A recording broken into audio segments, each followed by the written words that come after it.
talk to you a gospel tune for me. A gospel tune? Eh. Which one? Everybody got to know who Jesus is. Everybody don't know who Jesus is already, man. But more you play, make people know. Some people don't know who Jesus is, you know. So you want to play. You tell them who Jesus is. No, just more you play that tune, you know. No, you tell them who Jesus is now. No, when listening to you, we talk. Me say, you tell them who Jesus is. Me not have that tune there. All right. This is Black History Month, and if nobody else not do it, we do it. We spend a whole month and deal with history, African history, black history, whatever you want to call it. But they have to make you hear things where you never hear before, and make you vex about what you hear. But they have to do all of that. I'm upset. And then you go to your bed or tomorrow or next day. You think about a lot of things where you hear. Yes, and analyze it for yourself and go investigate it. Most of all, go and investigate what you hear. Don't just take what we hear, what you say, what we say, or what we play. Because I think that now, we decide so we're going to use the social media platform to teach the people them rather than have to turn them in an idiot. Yes, it can be a good learning experience to find out a lot of things. We depend on that little thing they will name iPhone, cell phone. You know, so we go do it for you. Since you know, go gather up information. We gather up information for you and send it out the back. So use it, help to make the people them see clearer, not dull them sight by just frivolously, wantonly. I use the phone like them is puppet. We use it and I show you how radio can use it to really bring a different clarity, a different understanding to how we do it. So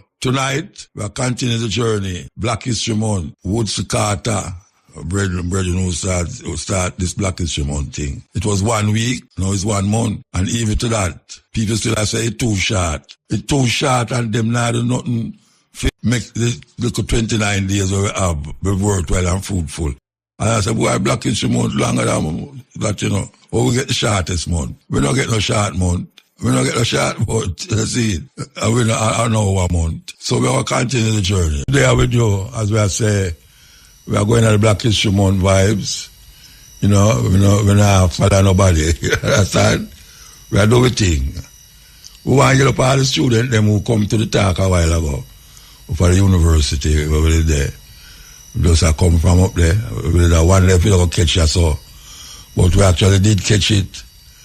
When I have a lady there will drive. I don't know, she's supposed to come run, drive.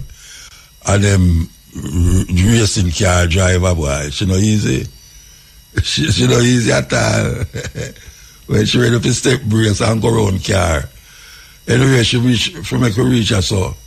I will give thanks for that. And as we say, we will go through the paces.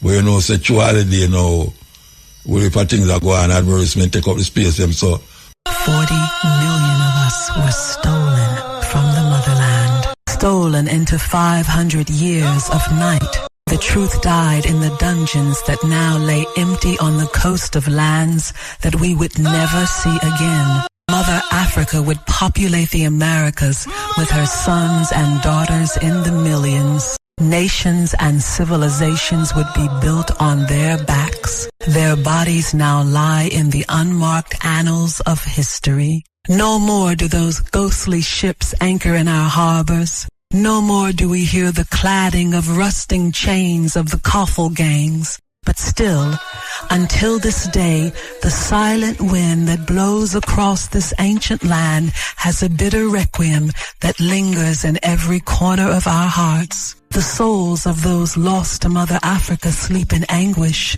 scattered to the four winds. 500 years later, the traumatic legacy of that period of our history would still chain our minds and arrest our development. Our mother tongues, our scripts, our culture, our history, our faiths were silenced so that we could not pass on the tales of our glorious legacy or the horrors that befell us. In time, the only tales we knew were the lies that they told us. Slavery or systems of servitude of one form or another have always been a feature of human history. The word slave is derived from the Slavic people who were the primary source of European slaves for centuries. Slavery in the ancient Mediterranean cultures was a mixture of debt slavery, punishment for crimes, and the enslavement of prisoners of war. Undoubtedly, a majority of slaves were condemned to agricultural or industrial labor and lived hard lives. In some of the city-states of Greece and in the Roman Empire, slaves were a very large part of the economy. However, the disgrace which escorted and distinguishes the transatlantic chattel slave trade is in its sheer inhumanity, the ultimate degradation and dehumanization of a targeted ethnic group, the reduction of human beings to mere commodities, transferable labor units made void of language, religion, culture, and history. Chained to the chattelization of Africans was the most horrific feature of chattel slavery, mental slavery. And it is this mental slavery that would be the most enduring legacy of the brutality visited upon African people. For after 500 years, these mental shackles would prove the hardest to break. Slaves? Oh no. We had bond servants, vassals. Olauda Ikuano was a servant. Jaja was a servant. They lived with us, ate with us, and even married from amongst us. Ali Colon, who later called himself Sunni Alibe, became a common soldier and then ascended the ranks to become the military ruler of Songhai. He bravely fought the British slavers advancing into the interior. In Bonu, vassals were legal administrators of provinces. Hausa kings used vassals as ambassadors and generals in armies. In Yoruba land, the unfree of the Alifani also rose to great power. These men and women were part of our extended family. They were not free, but freedom could be purchased and was their ultimate destiny. Many unfree people ascended from ranks to exceed their masters. Some remained unfree, but with such autonomy, it was only a technical term. They walked freely amongst us, and some of them ran successful businesses and accumulated great wealth. Moreover, these unfree Africans were men and women. They had souls, and they had culture, language, and humanity.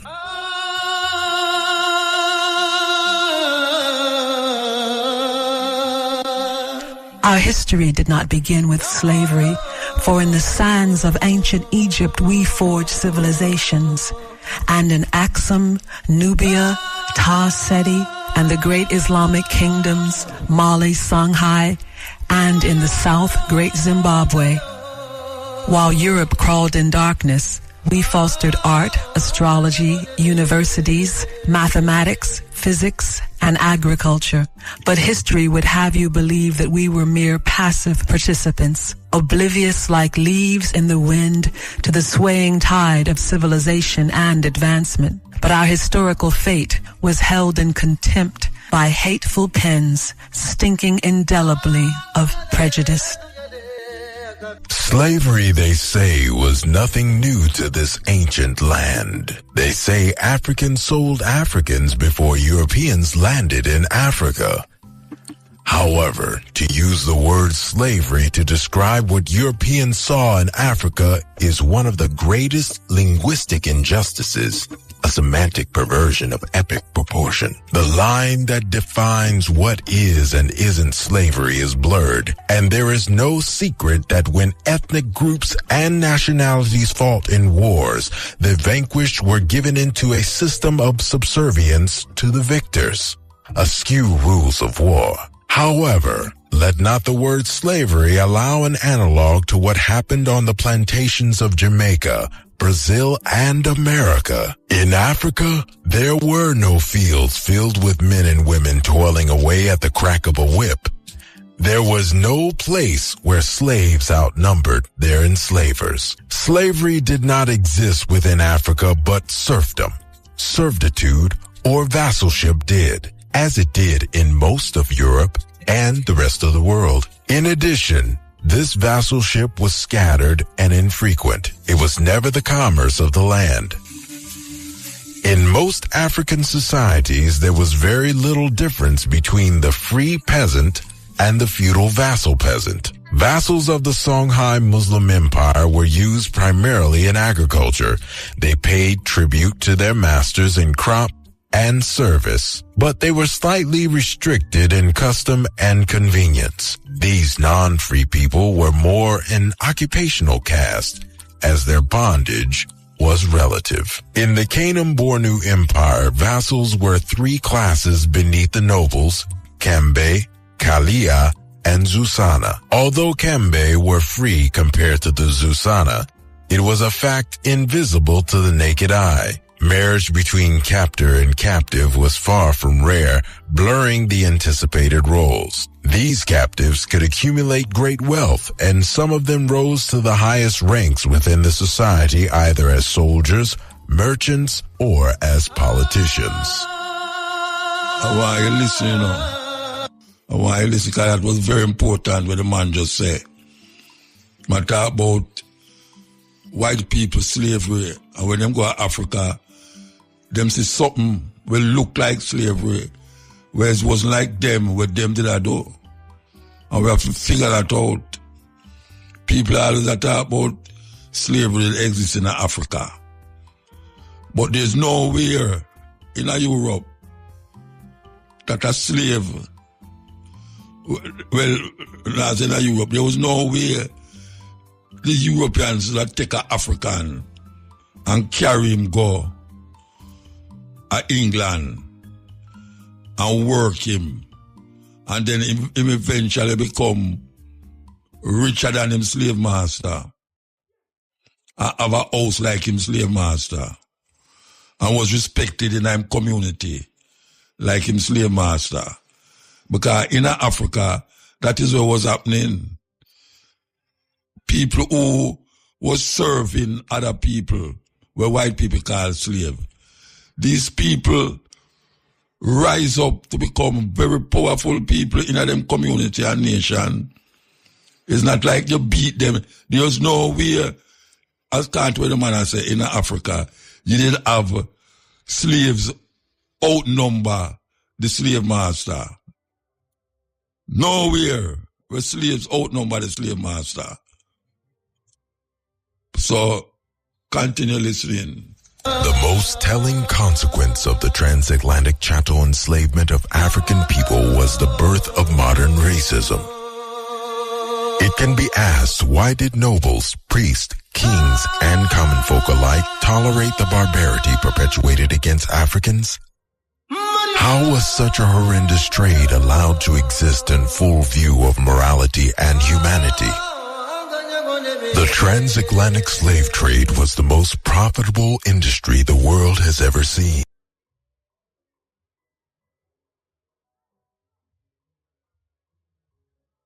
And 30 million Africans to furnish the West. It then took further millions upon millions of African descendants, generations after generations, to build the modern era. Slavery was beyond a shadow of a doubt responsible for the backbone of the modern world. It was the catalyst to the Industrial Revolution. No enterprise in the history of humanity was more profitable and lucrative.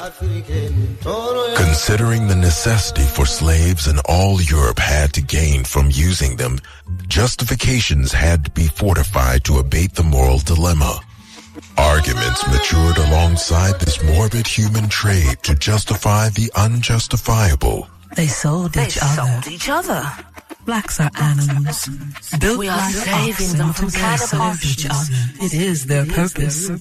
Blacks were uncivilized, and we civilized them and industrialized them. They sold each other. Our infinite mercy. Africans could not have a history. Africans could not be attached to greatness, as this would beg the question: if these people were capable of science, engineering, social structure, kingdoms, how can we then treat them as beasts of burden? How can a people who forged Timbuktu, Axum, Kanem-Bornu, Egypt, Nubia, Great Zimbabwe, ancient Ghana, Songhai, Sokoto, Monomotapa be now mere labor units, movable chattel, branded like cattle, confined, derobed, whipped, and reduced? History narrates that the European, in their mercy, did Africans a tremendous favor by bringing them to work in well-nurtured plantations in the West, allowing their lives to be touched by a white god, delivering them from savagery to culture, civilization, and industrialization. Also in the 18th century, the birth of narrow racial definitions emerged. The Negro, a creature with thick lips, black skin, flat broad noses, woolly hair, characteristics that became socially accepted by Europeans as ugly. This narrow definition of African shined from the reality that indigenous African people were physically the most diverse ethnicity on the planet. In indigenous Africa, you can find flat noses among the Bakongo, straight fine noses as among the Ethiopians, Somalis, Fulani, Tuareg, and Wadabi. Short hair, straight hair, curly hair, light skin, dark skin, very tall and very short. From Berber to Bushman, all are part of the African race. Not only were the physical features assigned to Africans considered ugly, but also African traits and African customs became bywords for lazy, barbaric, and primitive. History began to ebb out of favor for the African. Every greatness that was African was explained away. Egypt was geographically removed from Africa and its glorious past assigned to the Arabs, who invaded the region in the late 7th century. They then claimed the Egyptians' race was a mystery, but Greek writer Herodotus, who walked with them, wrote, "Black skin with woolly hair resembling the Ethiopians." The Coptic Christians and others, such as Napoleon, were so appalled by the African features obvious in the Egyptian art that they smashed the broad noses and thick lips where they found them. Europeans later constructed invisible lines called North Africa and Sub-Sahara Africa, bywords for civilized and uncivilized respectively. Africa was said by David Hume to be of no historical significance, a place without history. The wealthiest aspects of Africa was systematically underpinned, and ancient Africa was confused with modern post-colonial destroyed Africa, as if the dire condition of Africa today was how it was in antiquity. Volumes of books forged a unified idea in one of the greatest conspiracies to confiscate the history of an entire continent from its people. Academia, media, legislation, religion, culture all worked in tandem to sustain and maintain the suppression of Africans, historically, socially, culturally, mental, and physically. The presence of African civilizations such as Islamic West Africa, Nubia, Christian Ethiopia, and Zimbabwe were labeled as freak occurrences that benefited from external non-African influences. History was written with Africa on the outside, and thus Africa never was seen to have fostered or played any part in the features Europe referred to as civilized.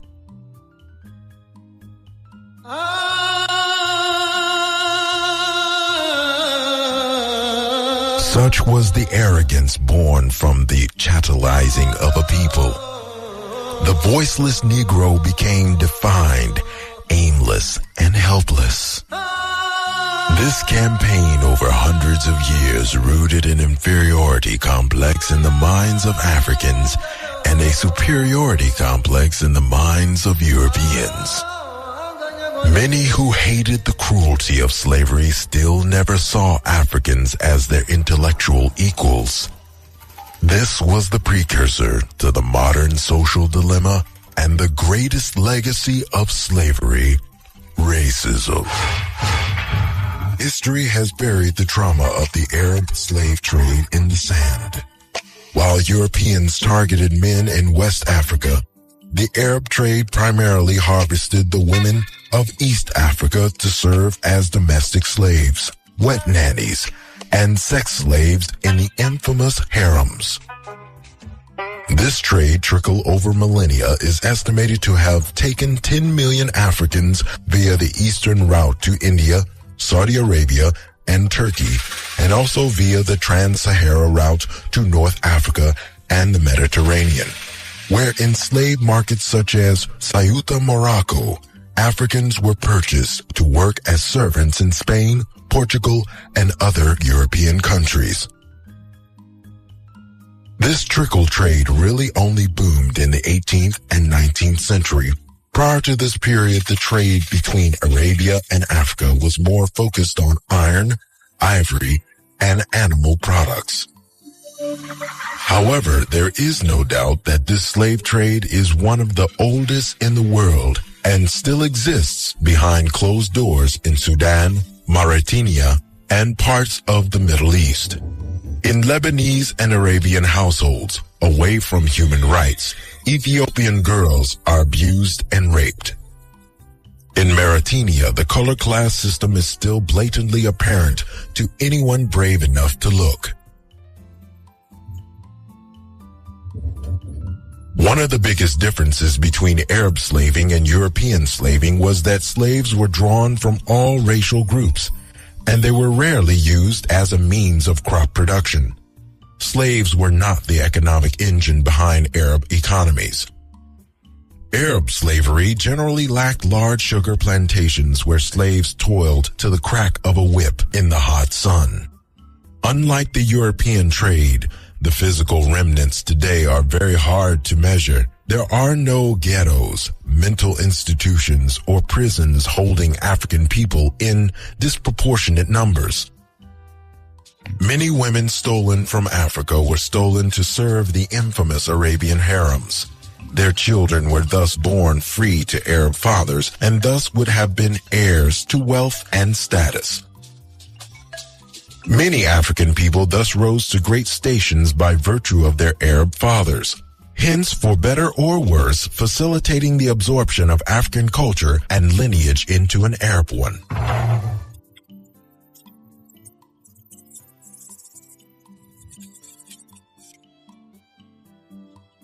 When Islam arrived, war and servitude were features of African and Arabian life.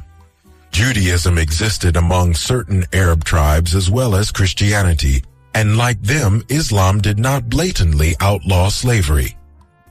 Islam did, however, blatantly outlaw chattel enslavement. The Quran, with every reference to slavery, asked the believer to free the slave as atonement for sin. The term emancipating a slave and feeding an orphan are repeated constantly throughout the Quran as acts which gain God's favor. Also, there were regulations which enhanced the pre-Islamic laws with respect to the treatment of enslaved people. They were entitled to good care, to the same clothing and food as their masters. These enslaved people were more akin to indentured servants in Europe than chattel slaves in the Americas. They are your brothers whom Allah placed under your hands. Feed them with what you eat, clothe them with what you wear, and do not impose duties upon them which will overcome them. If you so impose duties, then assist them. Whomever kills his slave, we will kill him. Whoever slaps his slave or strikes him, his atonement is to free him. It became a fundamental principle of Islamic jurisprudence that the natural condition and therefore the presumed status of humankind was freedom. Despite this, there were the greedy and the vindictive that sought to make slaves of their Muslim brothers and sisters as well as other Africans. Because Islamic Sharia had laws pertaining to slavery, it was seen by the opportunist as a natural God-sanctioned feature of life. Conveniently, the numerous laws of manumission were given a social backseat. Overzealous Europeans have always overdocumented the Arab trade in enslaved Africans to alleviate their guilt concerning their own trade. Well, the Arabs did it too, became the common tone of contemporary historians.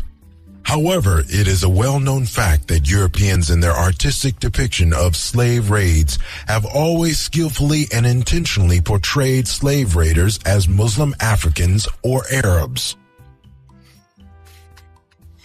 The most expensive enslaved group in Arabian societies were the eunuchs, who were castrated men drawn from Europe, but also Darfur, Abyssinia, Kordofan, and other African nations. Ironically, because of their lack of sexuality, they obtained great privileges while the women's privileges were due to their sexuality. Eunuchs were generally made by Coptic priests in Egypt. Young boys, victims from raids and wars, were subjected to the horrid, monstrous, unspeakable, insane process of castration without anesthesia, which had an 80% mortality. The price for surviving this ungodly, brutal act was a life of influence and luxury. Silk garments, Arabian thoroughbreds, jewels were bestowed on them to reflect the wealth of their masters. Strangely, eunuchs were both distinguished and greatly revered as elites of Arab societies, despite being enslaved. Clearly, slave did not mean downtrodden and oppressed. The actual word slave was far from taboo, as the most pious people were self-professed slaves of Allah. The Afro-Arab relationship was riddled with complexities lined in a cultural nexus. The greatest thing to appreciate is that the 18th century definition of black did not exist in this period, and some so-called Arabs were Arab linguistically, but racially African.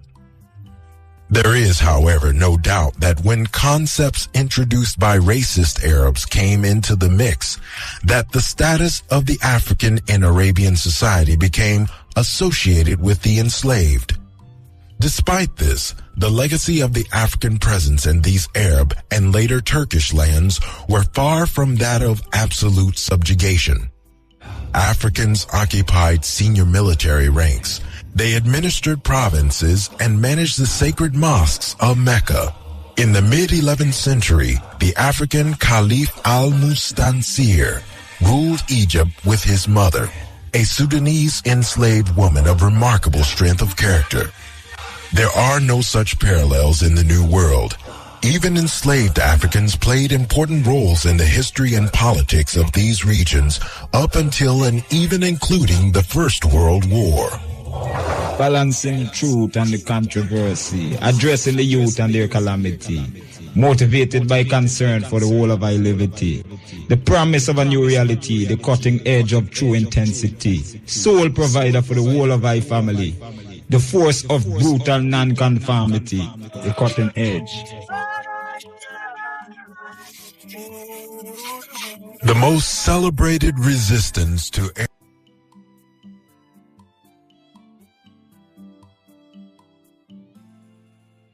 peoples from East Africa. The Zanj were subjected to work in the cruel and humid salt pans of Shat al-Arab near Basra in modern-day Iraq. Conscious of their large numbers and oppressive working conditions, the Zanj rebelled. For some 14 years, they succeeded in achieving remarkable military victories and even building their own capital, Mukhtara, the Elect City, which at its peak was within 70 miles of Baghdad. Mukhtara had huge resources that allowed the building of no less than 6 impregnable towns in which there were arsenals for the manufacture of weapons and battleships. Their achievements were even more impressive considering that they occurred at the height of the Abbasid Empire, an empire that presided directly over Iraq, Mesopotamia, and Western Persia, and indirectly over the territories from North Africa to Central Asia and from the Caspian Sea to the Red Sea. After the Zanj were finally crushed, the victorious Abbasid general Muwaffaq dismissed all claims of their masters who sought their return.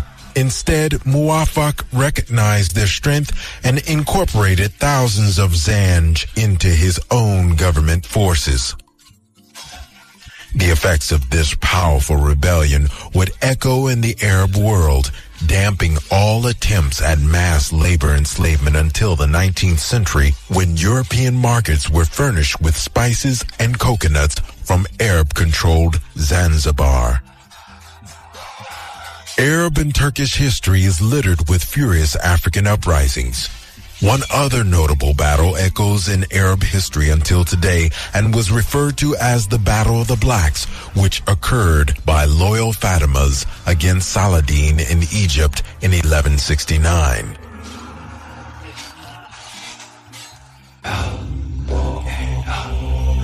Islam was founded in a multi-ethnic Arabia, 22 kilometers off the coast of the African continent.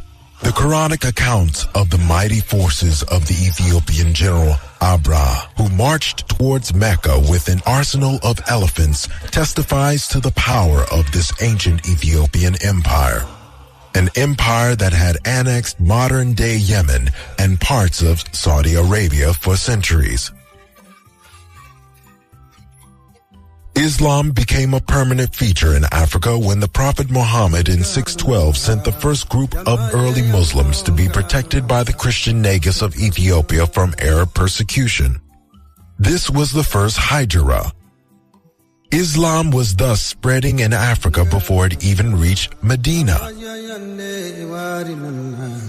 The call to prayer, which echoes over Muslim lands today, was first carried on the lungs of one of the saints of Islam, Bilal the Ethiopian. Bilal was also treasurer of the early Islamic State. An entire chapter in the Quran is dedicated to Luqman. Luqman was an African who lived in pre-Islamic times, and according to Islamic tradition, is one of the wisest men the world has ever seen. Islam spread across to West Africa from as early as the 8th century by African traders and was firmly established by the 11th century. The peaceful, non-obstructive course Islam took in West Africa was mainly because those propagating the faith were culturally and ethnically identical to those receiving it. Also, the indigenous African religions had many features in common with Islam, such as animal sacrifice, communal prayer, celebrating ancestors, circumcision, polygamy, dowry bride gifts, and the spirit or jinn world. The African spirit world of Bori and Zar was bridged to the Islamic world of jinns, whom like African spirits could be friend or foe. Such similarities between Islam and indigenous African religions facilitated a general peaceful conversion and religious tolerance in West Africa. Islam hence left African culture uniquely African. Over the centuries, this Sufi Islam in time even reshaped Islamic culture in the lands beyond Africa, becoming the third largest Islamic sect. In parts of East Africa, the story of religious conversion is a bit more complex, and at times more akin to the slave master religious paradigm of the New World. When Islam proliferated in West Africa around the 9th century, one of the first universities was founded by African Muslims. It was called Sankore. Arabs and others came to Sankore, which was built in Timbuktu, to learn from African erudites who lectured on Islamic belief, Islamic jurisprudence, astrology, science, and many other subjects. Timbuktu was reputed for African erudition, where books and those who traded in books were the wealthiest elites of the merchant society. Some of the hidden histories of Africa are locked in as many as 700,000 Arabic manuscripts written by ancient African scholars. One of these, the Tariq-ul-Sadan, details the history of Islamic West Africa, but this manuscript remains inaccessible to non-Arabic speakers. Yes, history we are talking about. History, black history, African history. Take a break and come for the 18th century, the Arab slave trade took a brutal turn. The Portuguese had destroyed the Swahili coast, and Zanzibar emerged as the hub of wealth for the Arabian state of Muscat. By 1839, slaving became the prime Arab enterprise. The demand for slaves in Arabia, Egypt, and India, but more notable by the Portuguese who occupied Mozambique, created a wave of destruction on Eastern Africa. 45,000 slaves were passing through Zanzibar every year. To satisfy this demand, the Arabs hunted deep into the interiors of Africa. They followed ancient trails from Bagamoyo, Kilwa, where terror and destruction followed in their wake. Many documents speak of the road littered with the weak and the dying, the abandoned and the maimed, left with yokes around their necks. Many, as in the case of Kenya, became food for lions. Children who became a burden to the Kafo gang were brutally murdered in front of their mothers. The likes of Livingstone would have witnessed this devastation firsthand, but history penned by Europeans recorded it as an epidemic characteristic of Africa, as opposed to a very recent genocide that was previously unprecedented in African history. Livingstone was the precursor to colonialism. The colonial template was written on salvaging heathen souls for Jesus and civilizing them to be the cultural stepchildren of Europeans. Livingstone is portrayed as the great white hope whom delivered Africans from this hell. Thus, in the name of humanity, Europeans, namely the British and the Belgians, conquered Africa to destroy Arab slaving. For Africans, one horror was traded for the horror that would deliver the mortal blow, colonialism. Africa became the child of Europe, the infant that injured itself. The white man's innate burden was to remove the savagery from Africa, delivering Africans, the inventors of mathematics, ironmongery, husbandry, agriculture, astrology, to the status of civilized. Europe would save this childlike race of savages from Arabs and other marauding Africans. So sour was the milk that Europe fed to Africa that eventually some Africans would call Europe their mother and protector. Yes. Serious thing. Of Christianity in Africa prior to the Eurocentric blend introduced during slavery and colonialization is restricted to Eastern and Northern Africa. Abyssinia, modern-day Ethiopia, and Nubia, modern-day Sudan, are the only noted places to boast of an African version of this religion. Ethiopia is referred to in the Bible in the same breath as Persia and all the other great civilizations of this time. Judaism also has pre-existed in Africa like Islam from its genesis. Zephret, Moses' wife, and Queen of Sheba are two indisputable people from the African continent. The Falashas of Ethiopia and the Limba of Zimbabwe are some of the original ancient Jewish descendants of this religious order. The long existence of Judaism, Christianity, and Islam all illuminate that Africans were not passive, but active components in the development of the modern world religions. What is crucial is that African people had African-centered views, which they blended with Christianity, Islam, and Judaism, allowing these religions to serve in their own collective progression and strength as opposed to their destruction. It is essential to note that it is not the Christian gospel or the Islamic gospel or the Jewish gospel that can be blamed for the actions of those who control them and use them via perverted interpretations to culturally dominate and enslave others. Any ideology can be arrested and taken from its original well-meaning course. This is the unfortunate nature of humankind. Christianity, like Judaism and Islam, does not outlaw domestic slavery. Slavery was a feature of the time which dealt with prisoners of war, debt, and criminals. It was integrated into the social fabric in which these three faiths were born into. In the case of Christianity, the numerous references to slavery do not facilitate racial chattel slavery, and from time to time insist on the basic need for humanity within slavery. Did not he that made me in the womb make him the slave? And did not one fashion us both? Job 31:15. However, both the Old and New Testament recognizes and accepts the institution of slavery. Numerous biblical references allude to equality, but slavery was a clear reality of the biblical Judeo-Christian societies.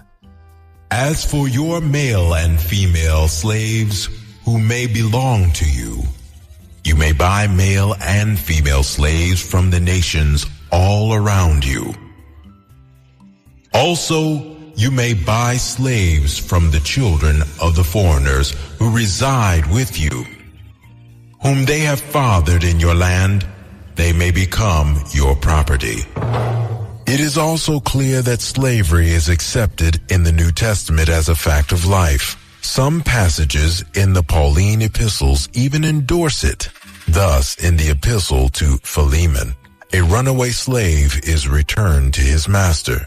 In Ephesians 6, the duty owed by a slave to his master is compared with the duty owed by a child to his parent.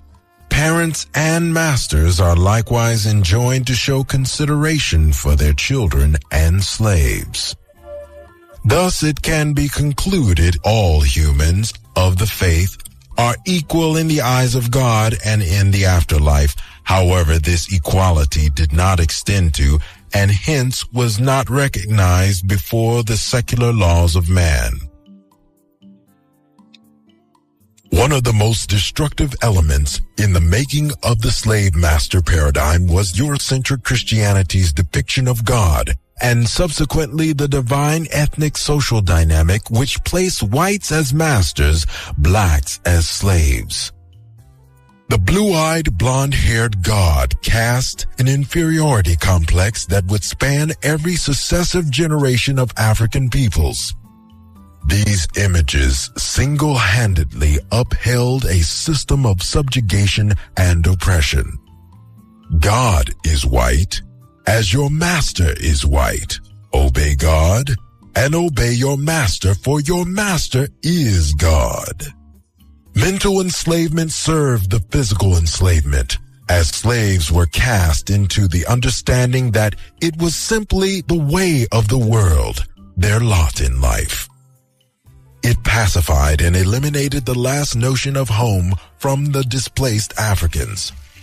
The rebellious and discontent emotions were appeased with the promise of heaven that would only come for a slave when they died after serving their master well. In time, those left in Africa and those in the New World thank God for the white man who saved them from so-called paganism and delivered them into glory. Noble African names like Aisha and Askia were replaced with trite European names like Elizabeth, Charles, and Johnny. Some of us in this mental religious prison constructed by our oppressors gave absolute loyalty to our slave masters who became the parent, the representation of God on earth. A divine being, though harsh, still represented our best interest. It was thus the ultimate goal of the Negro to emulate the habits, customs, and precepts of the European. The master's loves and hates became our loves and hates. His code of dress became our code of dress. The pale skin and straight hair became the standard of beauty, and all means were taken to lighten the dark skin and unkink curly hair to look as Massa looked. In this social chaos, we became the cultural stepchild of Europe, living and dying within a European-defined framework. The mechanism which delivered Europe's surge to dominance in the 15th century and on into the 21st century was capitalism. Capitalism arrested morality and acted as the driver for the materialistic growth of Europe.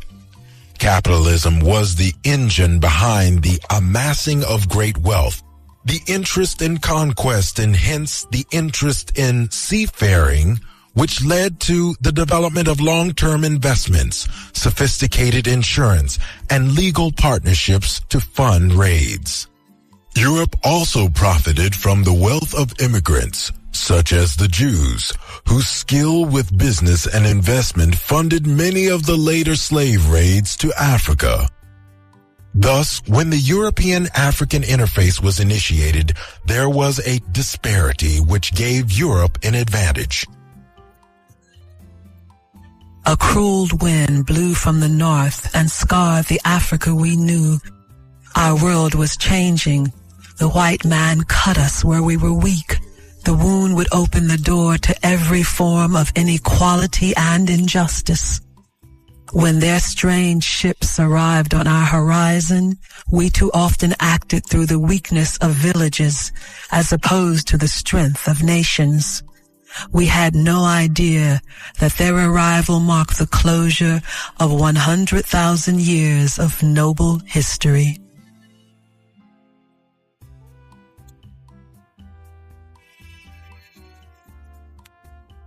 We followed south past the Canaries. The year was 1441.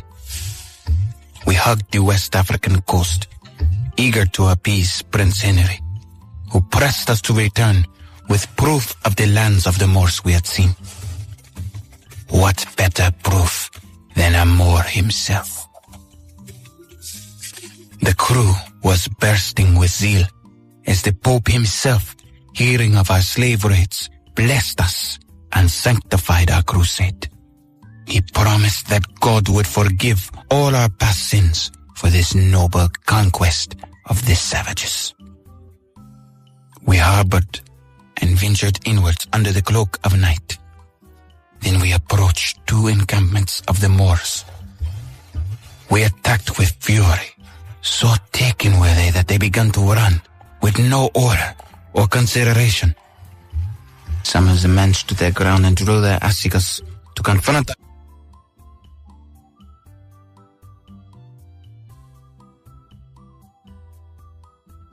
That night, we took 10 prisoners, men, women, and children.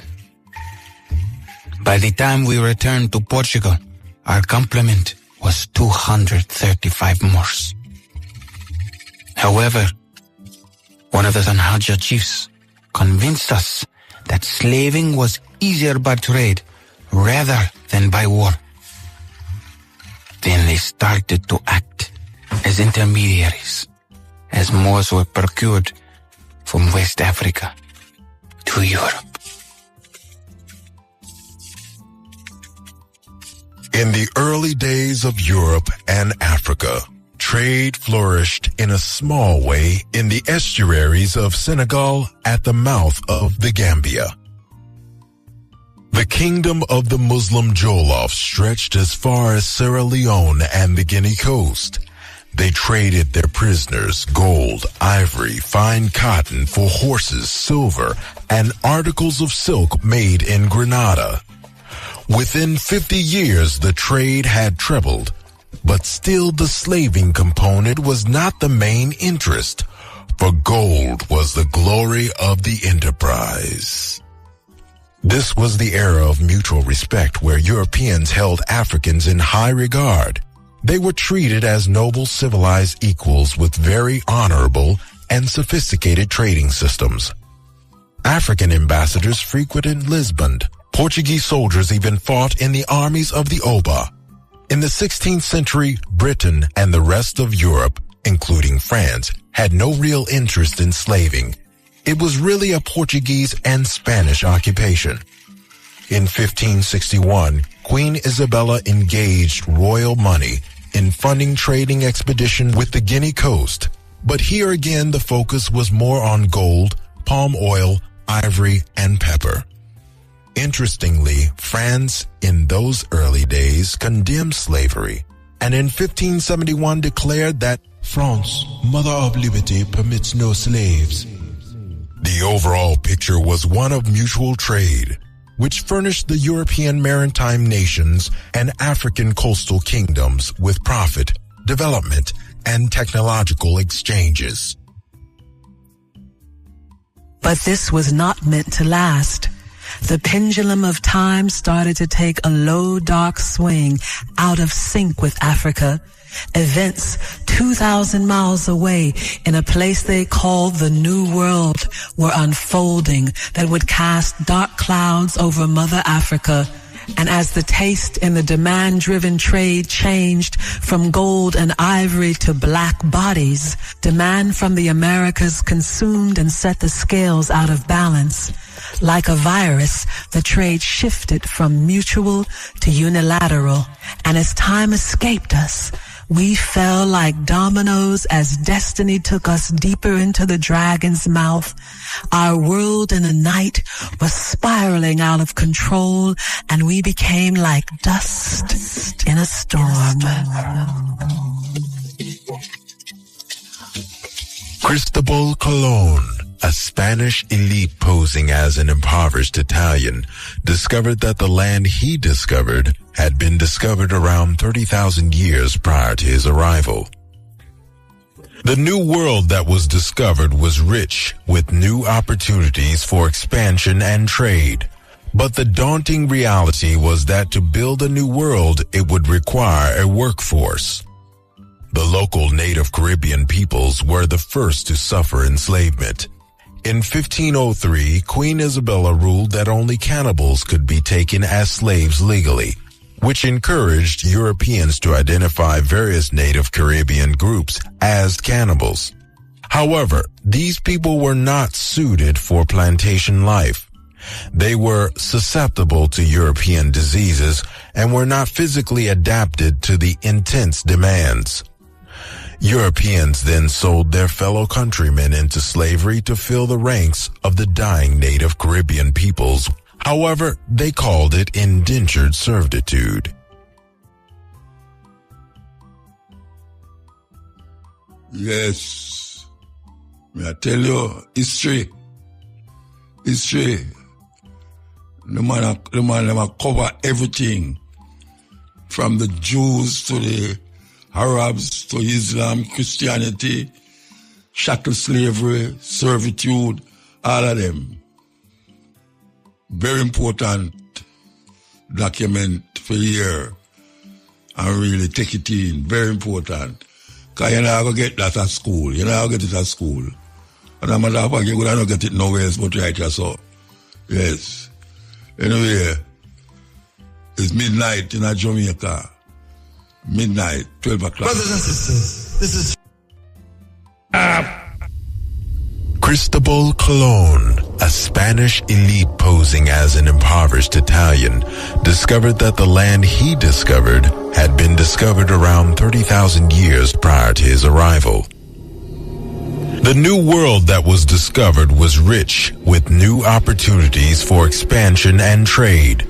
But the daunting reality was that to build a new world, it would require a workforce. The local native Caribbean peoples were the first to suffer enslavement. In 1503, Queen Isabella ruled that only cannibals could be taken as slaves legally, which encouraged Europeans to identify various native Caribbean groups as cannibals. However, these people were not suited for plantation life. They were susceptible to European diseases and were not physically adapted to the intense demands. Europeans then sold their fellow countrymen into slavery to fill the ranks of the dying native Caribbean peoples.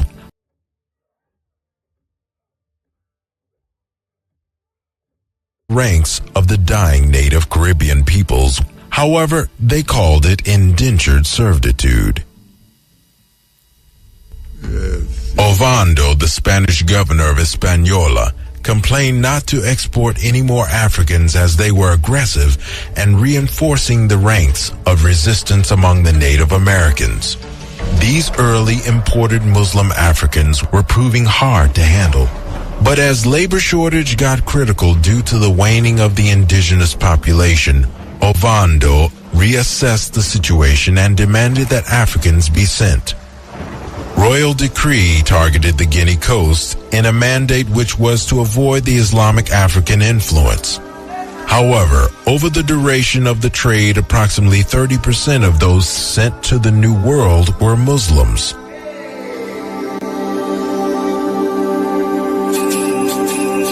Europe's sweet tooth placed an increasing demand for slave labor. In the late 1400s, the Atlantic islands of Madeira and São Tomé became leading centers of world sugar production and plantation slavery. By 1530, Portugal had established settlements in Brazil where over 40% of all enslaved Africans ended up. Now that the trade was in full swing, nothing could stop it. It was the backbone of the Spanish-American enterprise. The Spanish king was in receipt of export tax in addition to the licenses which were per head of enslaved person. This heavy taxation led to wholesale smuggling and distortion of records of Africans actually exported from the continent. Slaving was the most profitable commodity in the 18th century, and Senegambia exported an average of 2,000 to 3,500 slaves each year. The largest market for enslaved people was in the French Empire, especially in the colony of Haiti. Over nearly 400 years, Spain, Portugal, Prussia, France, Holland, Denmark, and Sweden would descend like vultures to rip Africa apart. John Hawkins, a devout Christian, while stationed in the Cape Verde Islands, pondered upon the growing prosperity that was to be had from slave trading. He saw the Africans as goods at the first stage of a triangle trade which procured Africans from Africa. This trade then took them to the New World in exchange for sugar and pearls. The trade then departed the New World and terminated in England, where goods for trade with Africa were loaded. Spain and Portugal had a head start to a lethargic Britain, who initially opposed slaving. However, Queen Isabella II gradually came around to the prospect of building an empire on the backs of blacks. English Parliament passed an act legalizing the purchase of slaves in 1545. 100 years prior to this, the Pope declared that possession of slaves was the right of all Christians.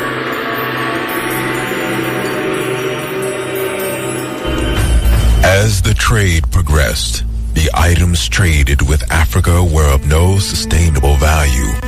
While Europeans' wealth increased, African merchants toyed with silly trinkets, images of a white god, inferior cloth, cheap alcohol, damp gunpowder, old pots and pans, and all forms of assorted garbage not generally fit for European consumption. If Europe and Africa began their ill-fated relationship as near equals, the influx of European goods, particularly of firearms and alcohol, slowly disrupted the equilibrium of West African cultures. To Europe, the enslaved workforce brought power and wealth, but to Africa, the so-called trade only brought more efficient means to capture their neighbors and alcohol to corrode societies. When spring water flows into the desert takes. It knows not of giving, only of taking. The religious and political power structure of West African states were particularly susceptible to the corrosive effects of the slave system. In the Niger Delta, the priest had traditionally imposed heavy fines on men who offended an oracle. It was relatively easy on their part to discover an increasing number of offenses which could only be expedited by a payment of slaves, who could then be sold profitably to European traders.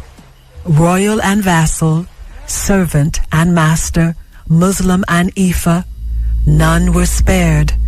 As Europeans depleted the coast, those left were faced with a daunting choice: sell or be sold. Although the slave trade made an extremely small number of chiefs wealthy, it ultimately undermined local economies and political stability as villages' vital labor forces were shipped overseas as slave raids and civil wars became commonplace. A few wicked, greedy Africans colluded with the Europeans, but traders are present in all societies.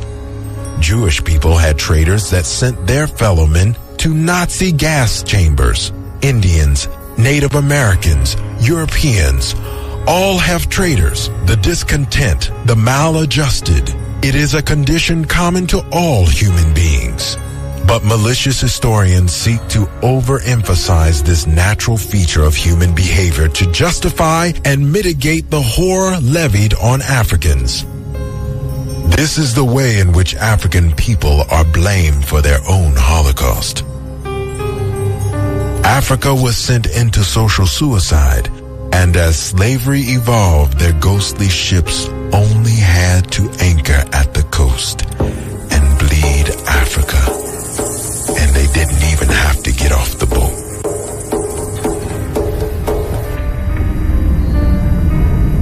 There are those from among the shadows that say, it was my brother who sold me to the white man, that it was my neighbor who gave my children to the thirsty sea. There are those who are content with self-admonishment to justify the trade because they say we sold our own people to them. We sold, they bought. A deal gone bad, but a deal nonetheless. Oh, how they came and watched us while we laughed. They watched us while we played. They watched us while we argued. And they planned and plotted a plot that would only have one beneficiary. They armed some of us with their guns, which made for coward war, and they left others with their spears. They set tribe against tribe, nation against nation, Oyo against Dahomey, Ashanti against Ga, to populate their plantations. They created such a vacuum on the coast of Africa that it turned against itself. Innocent and naive we were to trust, but that was our way. First, they were doing us a favor. They took the bad of our societies, prisoners of war, the thieves and the murderers. But then they would always come back and ask for more, and more, and more, and more. Some of us, a very few of us, with their guns got greedy and betrayed their brothers and sisters. But don't blame all of us for the treachery of a few. Stirred up the politics of Africa to keep us warring because they knew when there were wars, there were slaves. Queen Nzinga pleaded with the Portuguese, find another trade, some other commodity other than my beautiful African people. But the white man set her neighbor against her until her plea was no more. The marabouts fought numerous jihads, but they were outnumbered, and our world was fading. At no period in the annals of the slave trade did Africans simply acquiesce to the imperialist advances of the Europeans.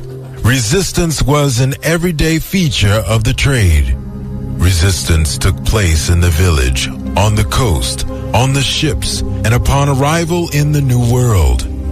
As the Portuguese slavers moved period in the annals of the slave trade did Africans simply acquiesce to the imperialist advances of the Europeans. Resistance was an everyday feature of the trade. Resistance took place in the village, on the coast, on the ships, and upon arrival in the New World. As the Portuguese slavers moved further south into Ndogo Kingdom, they became more intrusive and violent. While Africans such as Queen Nzinga of Matamba resisted their every advance. Around 1673 to 1677, Muslim clerics called marabouts led an anti-slavery revolt and tried to topple the slave-trading African aristocracies of the Senegambian states. With French armaments brought from St. Louis, the African aristocrats were able to crush the revolt. However, the passionate effort by the marabout warriors caused a large conversion to Islam among the peasantry, who were the main victims of slavery. In less than the time one takes to talk about it, these unfortunate creatures. It is hard to imagine how many of these poor souls died, but for those who chattelized us, it serves their conscience to mitigate our numbers in their records. Some say 40 million just from the transatlantic slave trade alone. Some say much higher. It has been estimated that the population of Africa in the mid-19th century would have been 50 million instead of 25 million had slavery not taken place. They play with words and say 10 million arrived, but ask them how many left, how many came unrecorded, how many died in the dungeons, and how many died in the capture before reaching the coast. How many more died in the villages where we fought for our lives, and how many died aboard the ships? 1/3 to 1/2 were lost in the dark voyage to the Americas. Pirates made numerous undocumented raids that were never recorded. It is a known fact that the Portuguese trade was underestimated by 50% and the British trade by 1/3. Then there were those who died by the indirect actions of the slavers, those left to starve, those who died of European diseases. Many Africans either committed suicide or were thrown overboard to lighten the ship or to make insurance claims. Sharks learned over the dark centuries to follow these vessels of death on their voyages to the Americas.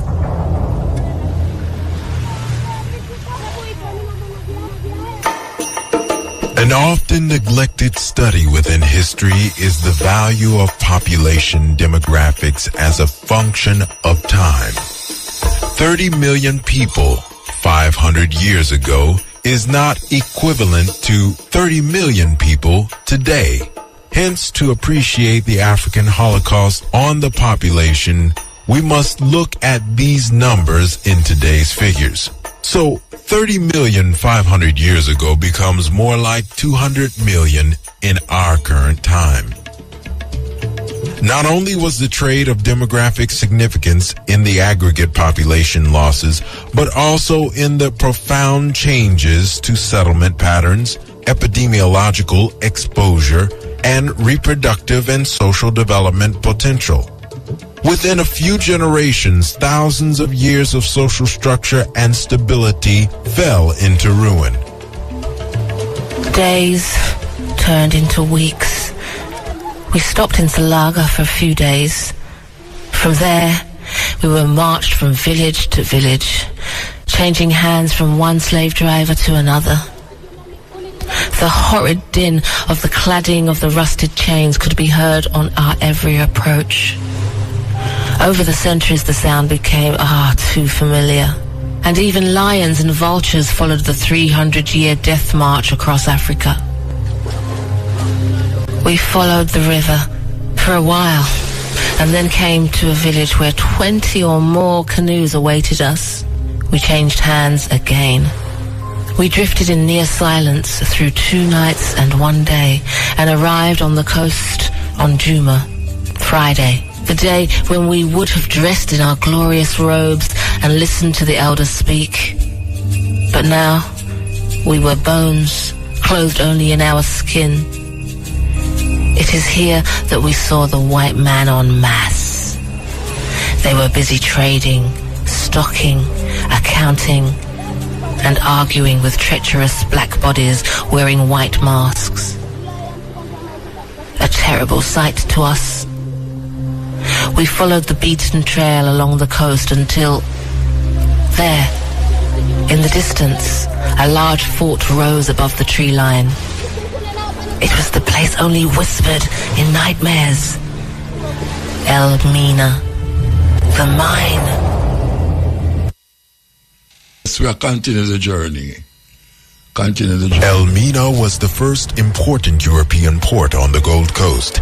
It was established to trade in gold, spices, ivory, and other African artifacts. El Mina was to serve as a trading post which would protect trade and traders from possible attacks by other European states and local people. The castle was taken over by the Dutch in 1637, who kept control for 274 years until the British seized it in 1872. The castle was used to store enslaved Africans along with ivory and gold while they waited for slave ships to arrive and collect them. It is estimated that 6.7 million Africans passed through El Mina's doors of no return, the highest volume of Africans for any slaving station. In the tomb called El Mina, we stewed for months in small, cramped, dark dungeons. Ventilation was poor, disease was rife. Occasionally, we would be allowed to exercise our arms and legs. This was the prime occasion for the white officers to cast their cavernous eyes over us as we were routinely paraded through the courtyard. Every time we were walked in front of them, we knew that a few of us would be selected and taken and cleaned up and then raped over and over and over again.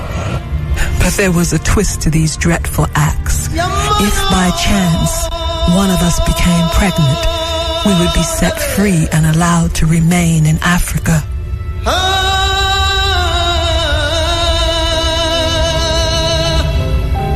In the courtyard, there was a cell that was used for prisoners who tried to rebel against their captors.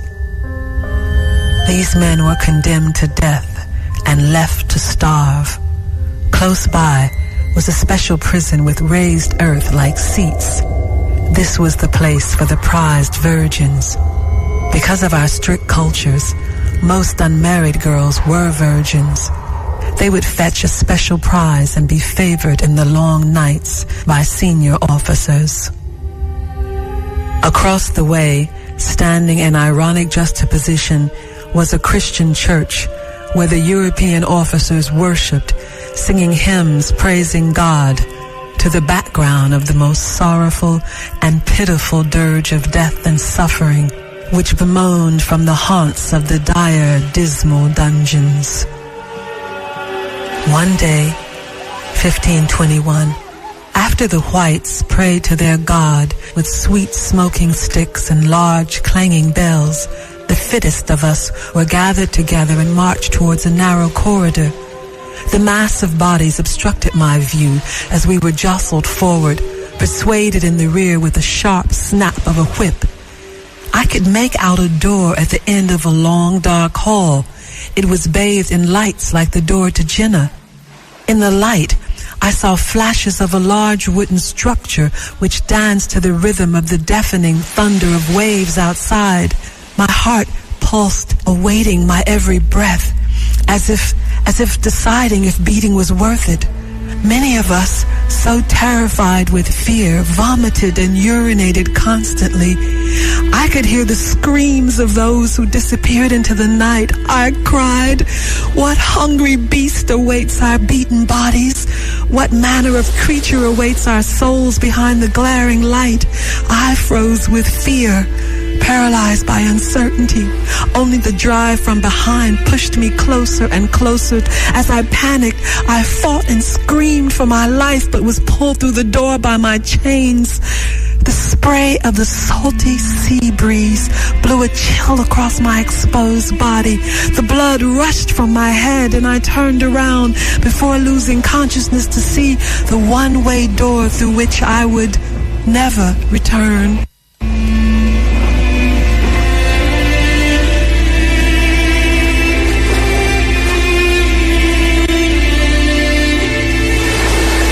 I awoke to find myself on a massive canoe the size of a castle. We were then processed and carried to the belly of the beast.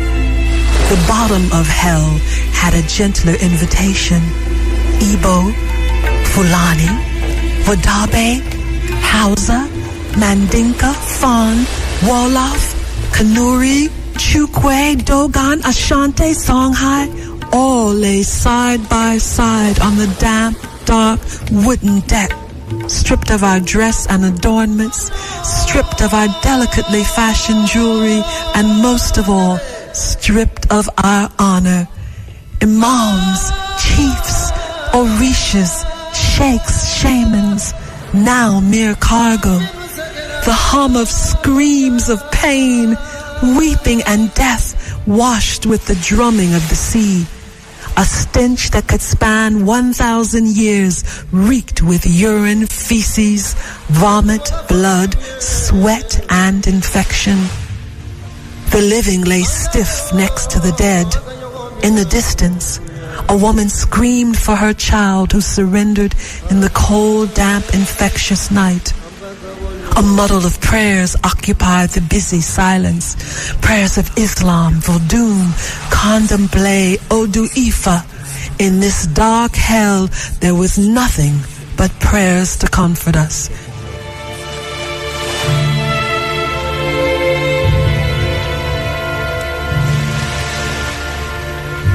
On the far ocean, many in the madness heard greater promises whispered from the sea. They surrendered their life to the deep rather than to face the unknown that lay ahead. As we crossed this unspeakable void, we would forge the faces of our captors into our memory. Their cold white skin and the lifeless blue eyes, their stringy, colorless hair dressed in strange garments, they seemed like monsters, beasts of prey waiting to eat our souls. And it was just our souls they wanted. We were told that after a life of demise, rape, and toil, the promise of a Christian glory would greet us when we expired. And expire is what we did best. As we, the children of Mother Africa, were lost to the night, a new world thousands of miles away would be born. And from the ashes of torment and the gutters of humanity, we survived the boat. We survived to tell our tales. We survived to survive again and again and again. As the ghostly ships rose out of the mist, a new horizon came into view. Before us lay the Americas, and in this new world we would know new horrors. Behind us, millions lay dead. But they are not dead, because we will remember them. They will never grow weary as long as we strive to reclaim, to retake all that was ours. They live in our hearts and in our being. We will teach our children their tales of glory and despair. Because from the ashes of destruction, a new nation has risen, the African diaspora. And one day, we shall all see our sweet Mother Africa again.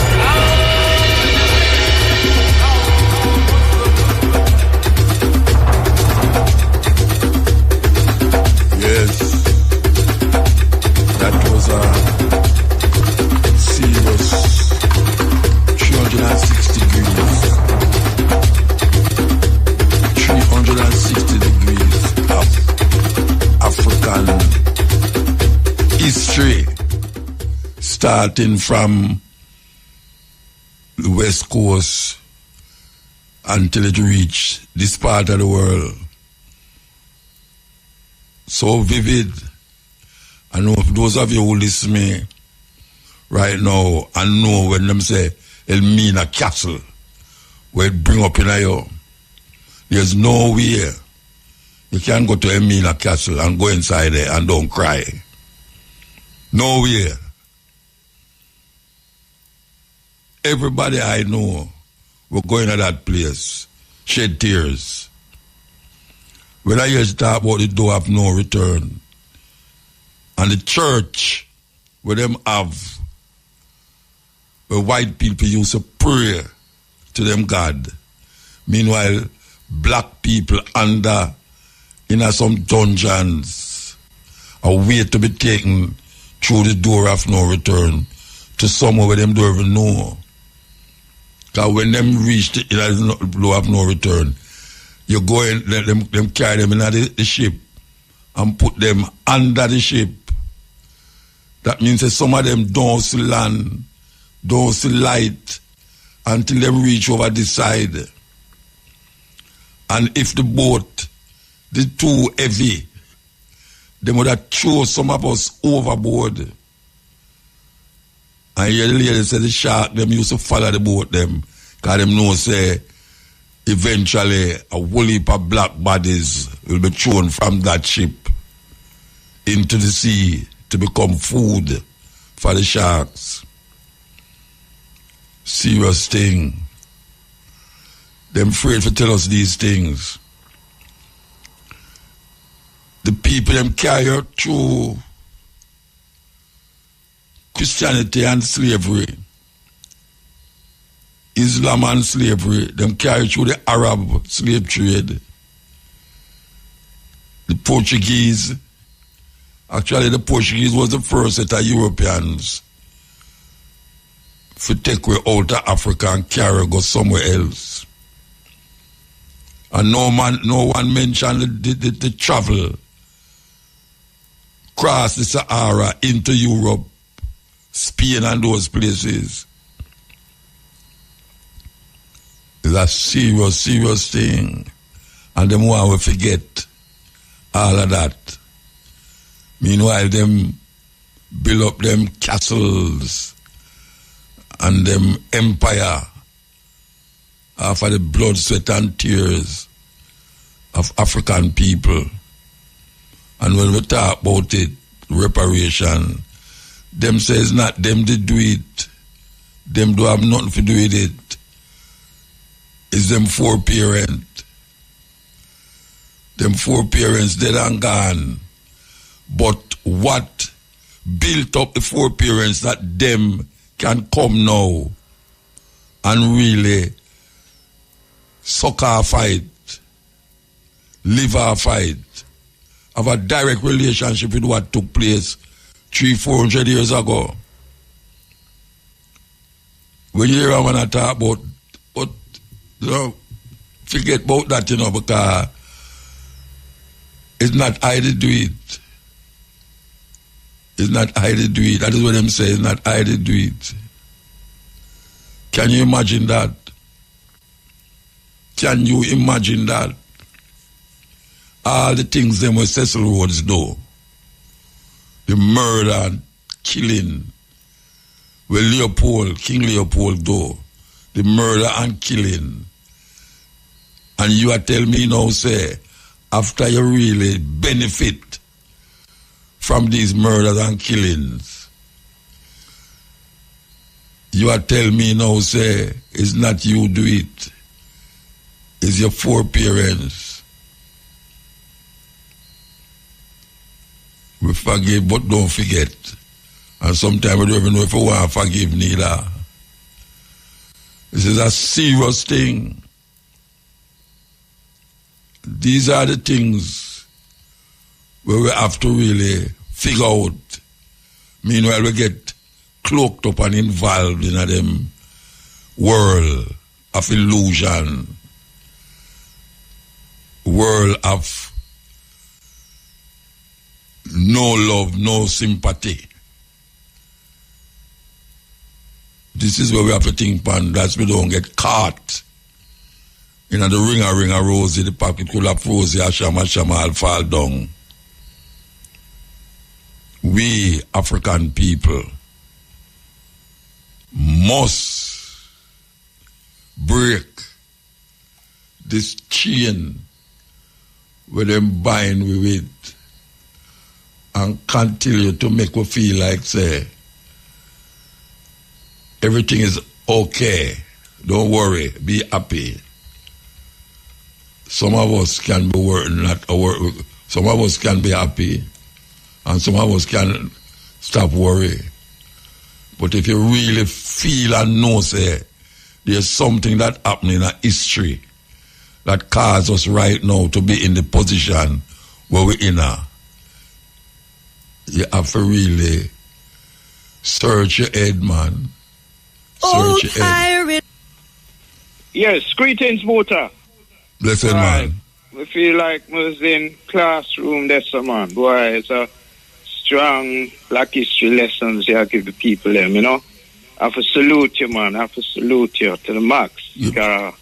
No other program in Jamaica programming right now deal with the black history like you. And it's good. And trying to give the message and spread the black history to people. The students at UA. And we have want to tell the people we have a public lecture tomorrow. Well, today, what I'm going to talk about, Thursday evening, free for everyone, because we have pushed the black history at UA.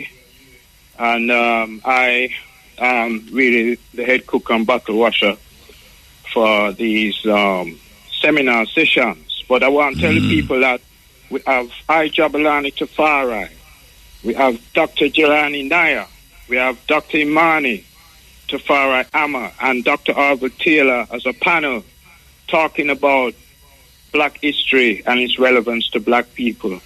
Tomorrow at the Mona, UE Mona, at the multifunctional room, which is near the main library, from 6 to 9. That's Thursday, that's today, the 12th of February. Free to one and all, because we are celebrating the centennial of Black History Month, started by Carter G. Woodson, February 1926. We're keeping on the tradition of Black History Month. This is the centennial, you know, and it's not just a black American thing, it's a black people thing worldwide. Just as we heard on the program, you know, the great achievements of black people from ancient times, Nile Valley civilization, from Ethiopia, Sudan to Egypt, going down the River Nile. And Muta, I was tell people, me just recently was in Egypt, you know. It was long overdue. And when we see the pyramids, and we see the temple them, and we realize, it's black people build this.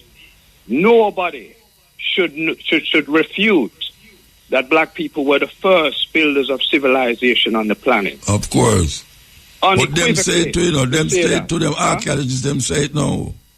Yes, and when you look upon the monuments, not for them the nose is damaged. Why? Because broad noses. When the Europeans saw that, them couldn't take the site. Napoleon himself, yes. Yes, knock off the nose of the Sphinx, the great Sphinx in Giza Plateau. But anybody may really a shout out to the people them. Try and make a trip to Egypt and see the magnificence. What was your occasion that you went there for? What was your occasion when you go? When I go? No, I had it on my bucket list for years now. It's overdue by about 30 years between me and you. Oh, yeah. And every time it come up, some reason come up, me say, all right, let me leave that till the following year. And then the following year come and me procrastinate and we don't go. So I was there in January. And I was glad I was there because it was a reminder to me, and it should be a reminder to all black people. We are gods and goddesses living on this planet. We built the pyramids. We had Timbuktu University in Mali. We have the great churches of Lalibela carved out of solid rock. We have the wall of Zimbabwe, in Zimbabwe. All of these monuments of civilization are there on the continent right now. So black people have to realize they came from greatness. No, we did have this transatlantic slave trade. And we also had the Arab slave trade, which really is our Holocaust. We have our own Holocaust.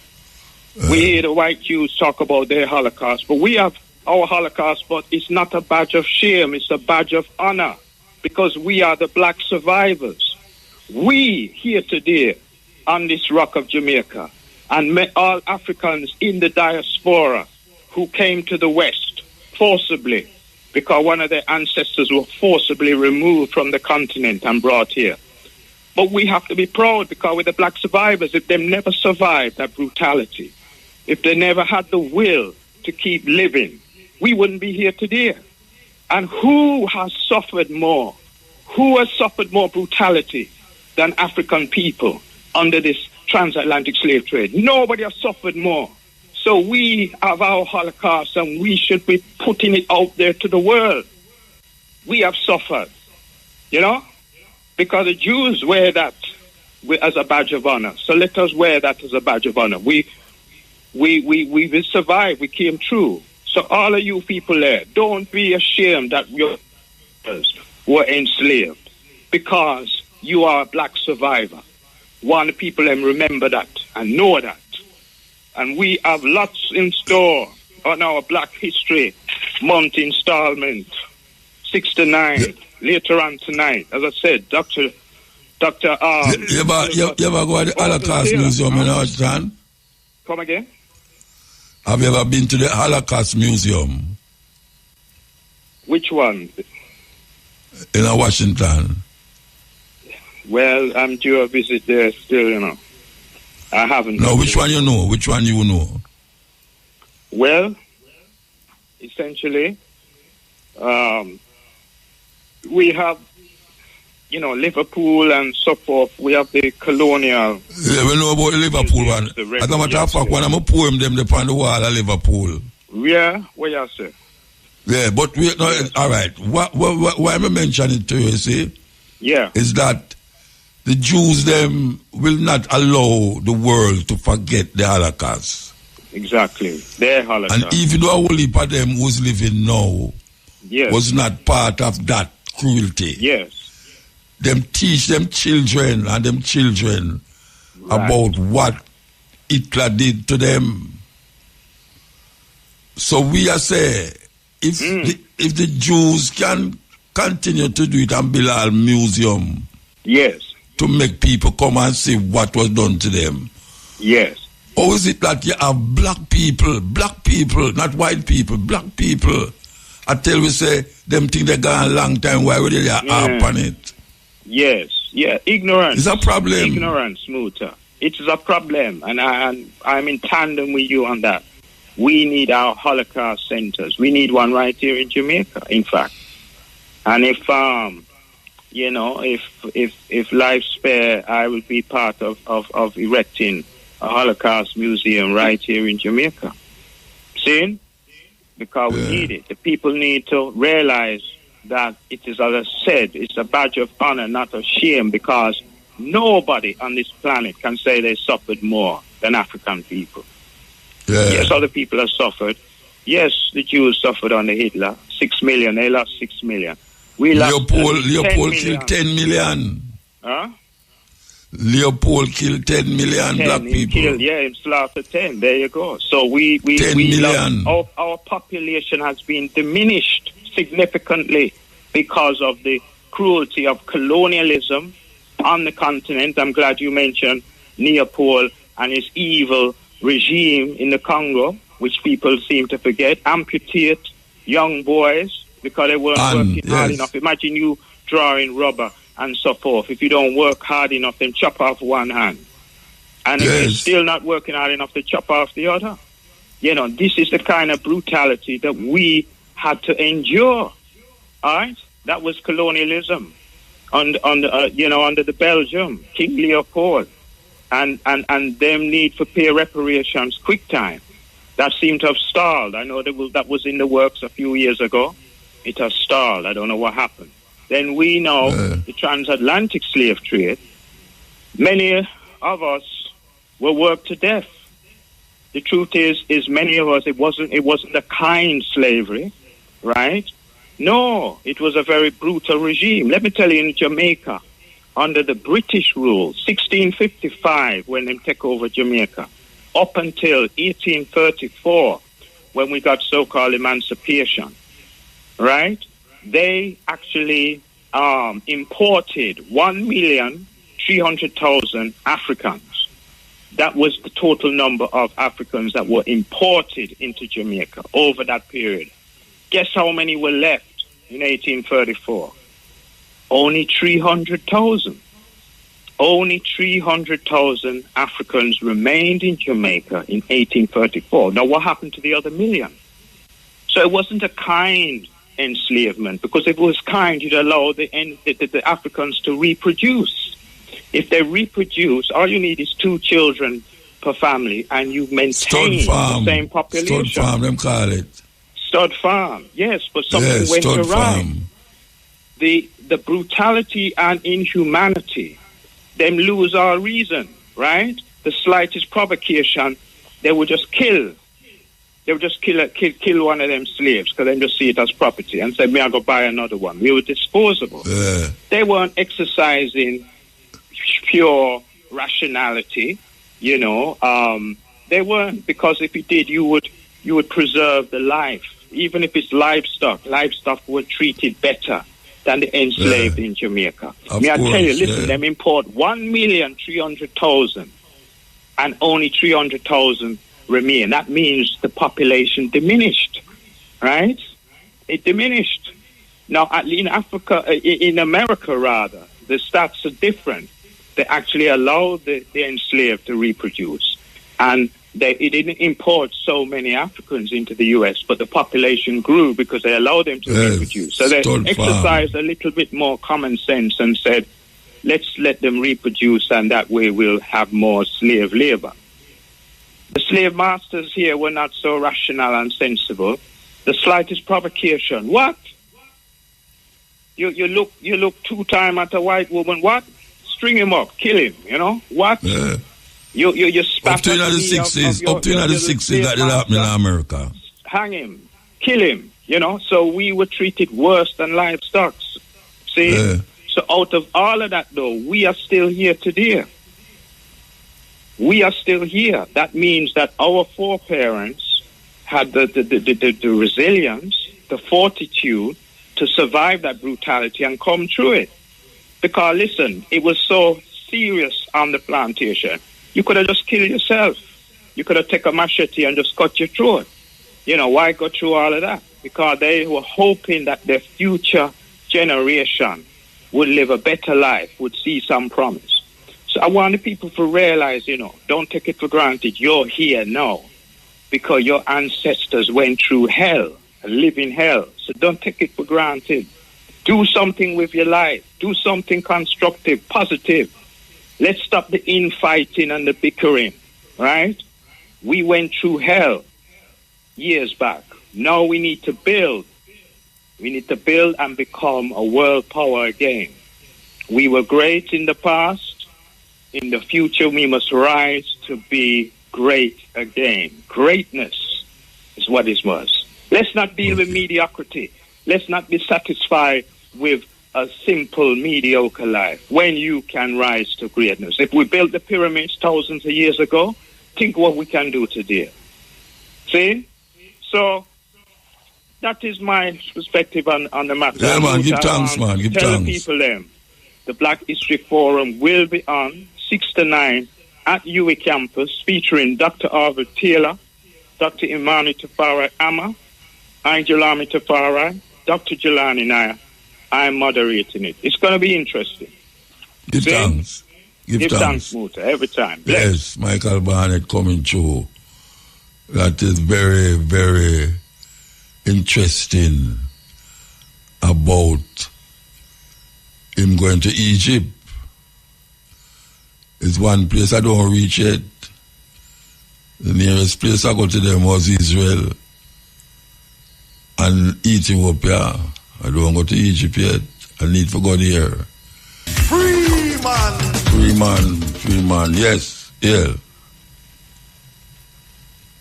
Yeah. Yes. Muta. Yeah, man, I listen, man. Yeah, man. For real, man. King James are here, you know? King James. Hello? I think you gone away, man. Hello? Yeah, I think say it gone away. No, man, they are seeing way, man. Oh. Me a chump a talk about you the other day. Only me alone can talk some still, you know. Oh, yeah? Yeah, man, because some village and me and father, you know. Okay. So, I'm telling you to be merciful to Cuba, you know.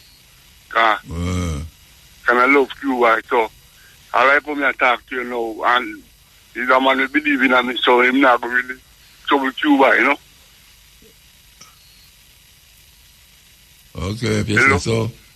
I told man, finally me and myself on the radio now, so you know, take all the pressure off of Cuba, you know. All right.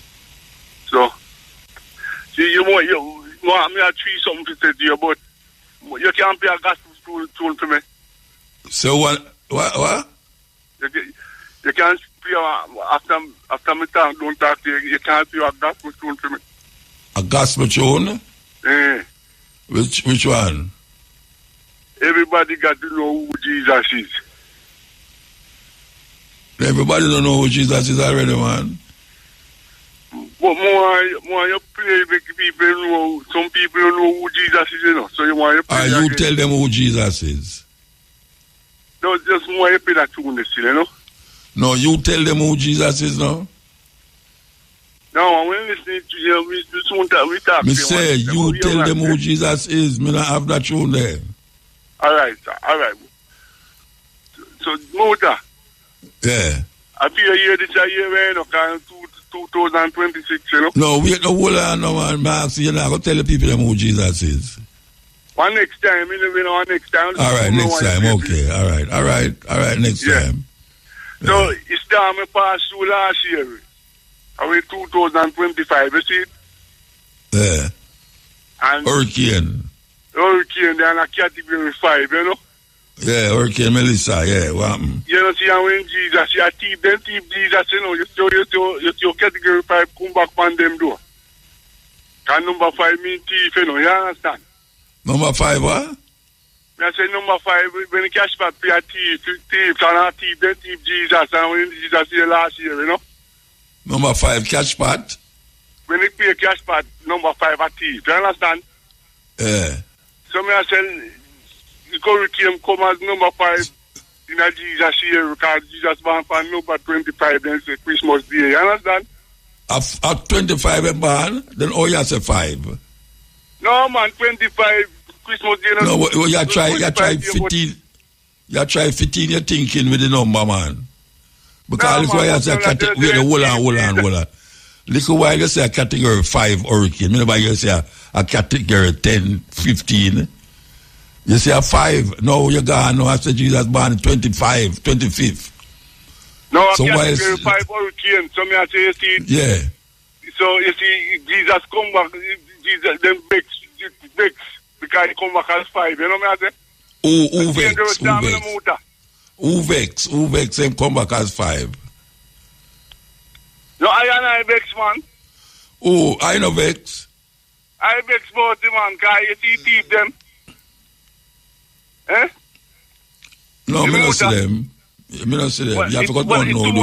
One name Pauline and one name Pauline, you know? You see, a Pauline... Which part them come from? Just, you know? What? You understand? You see two thief went on by cross. No, me not see them. Me don't know. One of them named Pauline, you know? Okay. So, it's a Pauline when then could I see Jesus, you know, but Pauline never saved Jesus. He make Pauline to kill him. You understand? You know, live alive? Yeah, yeah, man. You know, live alive, right? Yeah, man. You know Cersei? You know Cersei? Eh? You know Cersei? Yeah, who should them are you? No, me ask you the bush them me ask you about, man. Which one of them are me? Me no bush. Yo, hear me I say. You need some bush tea, man. Yo, me have to move. Me have to move. Yo. Me have to move. And me turn you on, what a thing. Me shouldn't turn you on, you know. No, me can't turn you off. Me have to move. Me have to move, yeah? You're hacking, not you. Me have to move, okay. No, me talk to you. Yes, hello? Hello? Hello? Yeah, hear me? Oh, yeah, man, here now. Eh? Yes, Muta. I'm calling from the States. My name is Taj. Okay. Are you hearing me? Yeah, man, I hear you, man. Oh, yeah. I'm just calling to say, man, you've been such an inspiration to me. And, I listen to most of your videos, on YouTube. Okay. So you really kind of shape my perspective, African consciousness, and I've been really having a problem here because, it seems like nobody really understand African history. They don't even know African history. Well, they're not teach it in school, so. Yeah, really I know. I got school at Jamaica. I got school, high school and primary and all of that. So we experienced all of that. But I'm saying, something has to be done about that. Don't you think so? And I know you'll agree. Well, we are trying to do something about it with this program now.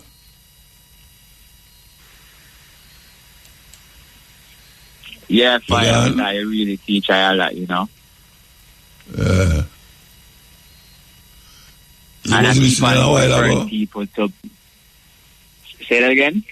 You was listening to the program a while ago about where I was playing? Yes, I was. Okay. Because them things are very important. See, we have to use what we have at our disposal to do what need to be done by any means necessary. And this is one of the ways that I choose to do it, For real. Because most time when we talk to people there, I'm very passionate about it. So when I talk, I get loud and things, but they don't understand like the passion there, Because we keep them in such a state of brainwash. And when I tell them, because I listen to a lot of lecturers from Dr. Clark, John Henry Clark. Henry Clark, yeah. And Dr. Ben and Dr. Ivan and all of them man there. Second to the up and all of them man there. That's good that you're here, and man. I I study read Rastafari and see the struggle. Say that again? No, I say I'm glad to hear say I read them. Not many people read them now at all. This time in America, I have to, have that knowledge. Yes, because it really has helped to straighten out, Yeah. Yeah, man, give thanks, brethren. Give thanks. All right? For real, man. I hope one day I can really meet you when I come to Jamaica. I hope that we can make that possible. All right, yeah, man. Keep listening, man. Keep listening. All right, give thanks, fire.